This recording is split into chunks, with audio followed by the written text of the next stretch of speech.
ନମସ୍କାର ବନ୍ଧୁଗଣ, ଆମ ପ୍ରାଚୀନ ଗ୍ରନ୍ଥରେ ଆରମ୍ଭରେ ଏହି ବ୍ରହ୍ମାଣ୍ଡ ଖାଲି ଥିଲା। ସବୁଆଡ଼େ କେବଳ ଅନ୍ଧକାର ଥିଲା।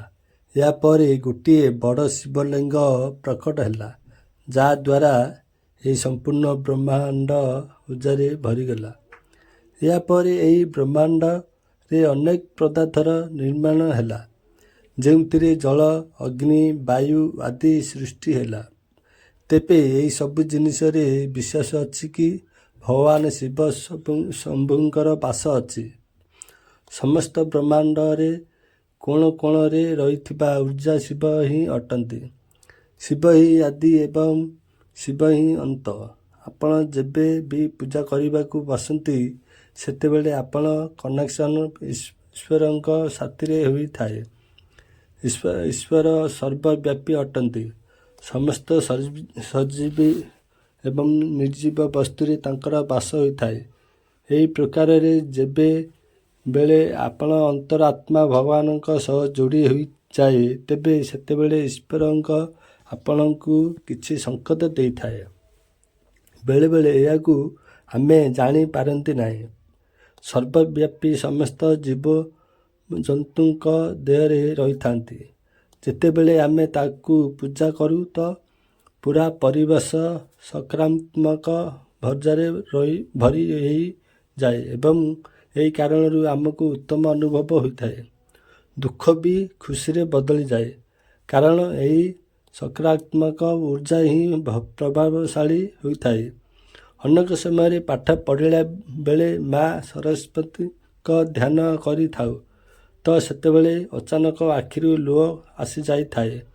ତେବେ ଏମିତି ହେବାର କାରଣ ଏହା କି ମା ସରସ୍ୱତୀଙ୍କ କୃପା ସେହି ବିଦ୍ୟାର୍ଥୀ ଉପରେ ପଡ଼ୁଛି।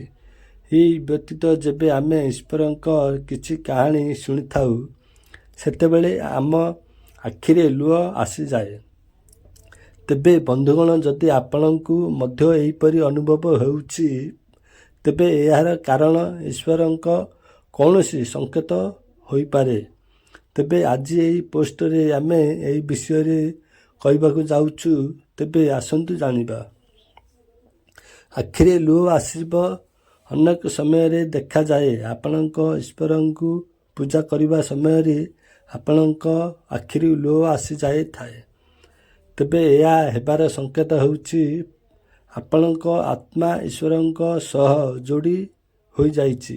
ସେଥିପାଇଁ ଆପଣଙ୍କୁ ତାଙ୍କର ଉର୍ଜା ଅନୁଭବ ହେଉଛି। ତେବେ ଏହି ସମୟରେ ଭଗବାନଙ୍କୁ ଯାହା ମାଗିବେ, ଭଗବାନ ଦେଇଥାନ୍ତି। ଅନେକ ଲୋକ ଏହାକୁ ସଂଯୋଗ ଭାବିଥାନ୍ତି, କିନ୍ତୁ ପ୍ରକୃତରେ ଈଶ୍ୱରଙ୍କୁ ନିଜ ମନର କଥା କହିବାର ଏହା ହିଁ ସର୍ବୋତ୍ତମ ସମୟ ହୋଇଥାଏ। ଏହା ବ୍ୟତୀତ ଆଖିରେ ଲୁହ ଆସିବାର ଏହା ମଧ୍ୟ କାରଣ ହୋଇଥାଏ କି ଆପଣଙ୍କ ଅନ୍ତରରେ ମନ ଶୁଦ୍ଧ ହେଉଛି, ସବୁ ଖରାପ ଆପଣଙ୍କଠୁ ଦୂର ହେଉଛି।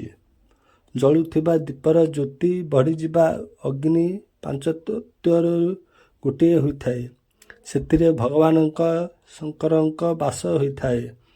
ତେବେ ବନ୍ଧୁଗଣ, ଯଦି ଆପଣ ପୂଜା କରୁଥିବା ସମୟରେ ଅଚାନକ ଦୀପର ଜ୍ୟୋତି ବଢ଼ିଯାଏ, ତେବେ ଏହାର ଅର୍ଥ ଭଗବାନ ଆପଣଙ୍କ ପୂଜାରେ ପ୍ରସନ୍ନ ହୋଇଛନ୍ତି।